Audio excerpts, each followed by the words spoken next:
Hello, my name is Lea Weimann. I'm a third-year Sustainable Development and International Relations student. I'm a passionate climate activist, and I just came out with a poetry collection called Dear Earth.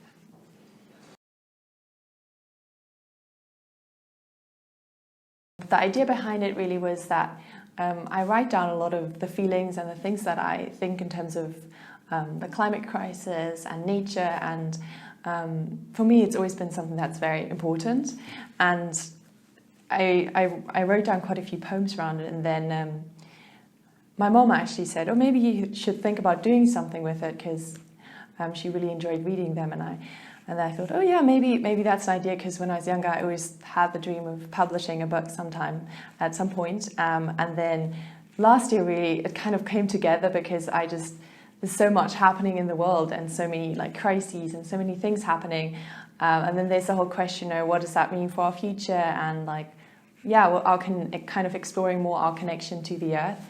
And so I wrote poems, and then I have a friend in St Andrews who does photography as well, and I spoke to her and asked, oh, would you be interested in maybe publishing a book together with me in terms of having poetry and my poetry, and then with some of your pictures in the book.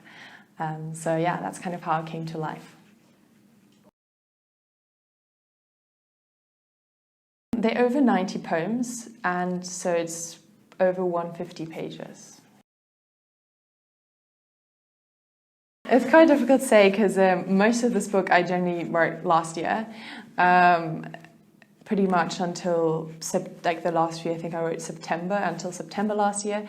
But then a few of them are all the poems that I took out, that I had in my notebooks and things like that were really special, and that I thought would fit in well with the book. So there are a few older ones in there and a few newer ones. And it's actually divided into 5 parts. So part 1 is our home. So that explores a bit more about, our natural connection to the world. Then part 2 is questioning everything. So just looking at, what is happening in the world, and how can we rethink and restructure some of those things. Part 3 is letters to the earth. Part 4 is the oceans are rising, but so are we. And then part 5 is a better world, ? So it explores different themes in each part, and kind of has a progression in terms of, it starts very much with more nature-based and exploring our natural connection to the world, and then some more society-based, and what can we do as young people and activists in the world to protect our world.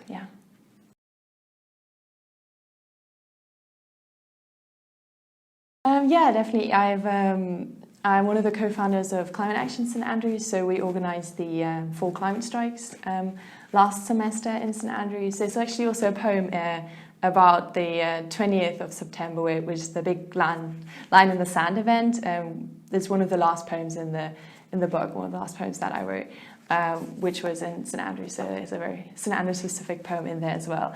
And then obviously pretty much since I've come to St Andrews in my first year, I've just looked, where can I get involved, and trying to involve myself in the different societies and groups in St Andrews to see, where can I make a difference, and how can we move the environmental movement forward.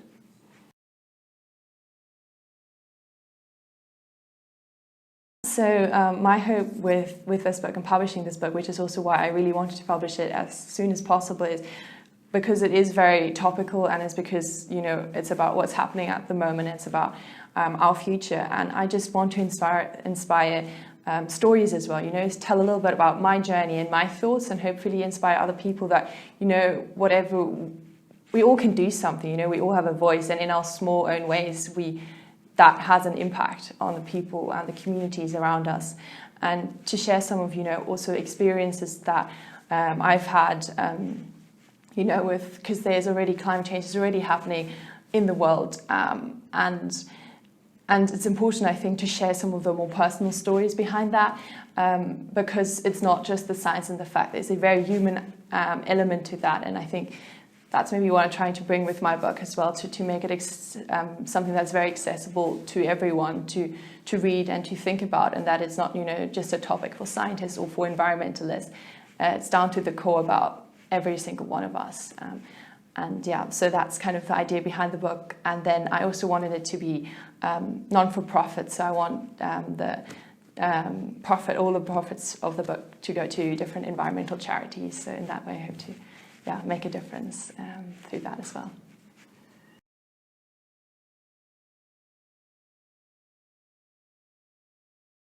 Of course, my book launch is tonight. I'm very excited, also very nervous because, it's a pretty big deal to think about that. I'm publishing my first book and I'm launching it here in St Andrews, and the university principal will be there to give an opening address, and she said she also really wants to read one of my poems.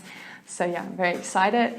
But and I have quite a few people coming as well. Greenpeace from Edinburgh who are joining because I want the donations from the book sales from tonight as well to go to Greenpeace. And Stephen Gethin's coming, the former MP for Fife, and he was very supportive of our climate strikes last year as well. He brought forward a early day motion in House of Parliament for the 20th of September, actually, the climate strike that happened here in St Andrews.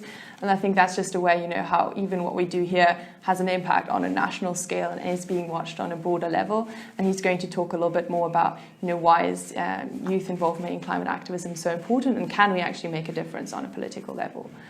So does it make a difference?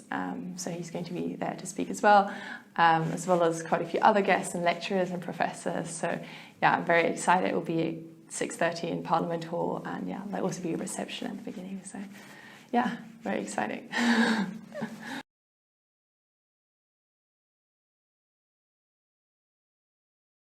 I really just wanted to say, this is a book kind of like I wrote for the world, for people. I didn't necessarily write it for me. Anything. It's just, I think what that kind of says at the back, this is for you. It's a letter to you, in love, tears, and hope.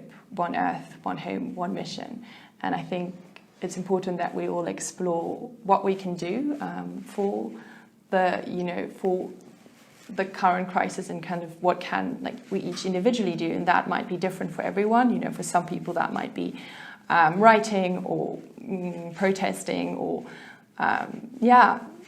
art, but then for others there might be petitions or poetry, using your talents to bring forward to that mission, because in the end we all live on this one earth, and I think that's something that unites us. And we have this unique opportunity where we still can do something without hitting terrible turning points in the crisis that just spiral us into worse and worse effect. But I think now we still have an opportunity to actually change the way things are working, and hopefully change it for the better. And I think we all have to take that opportunity. Yeah.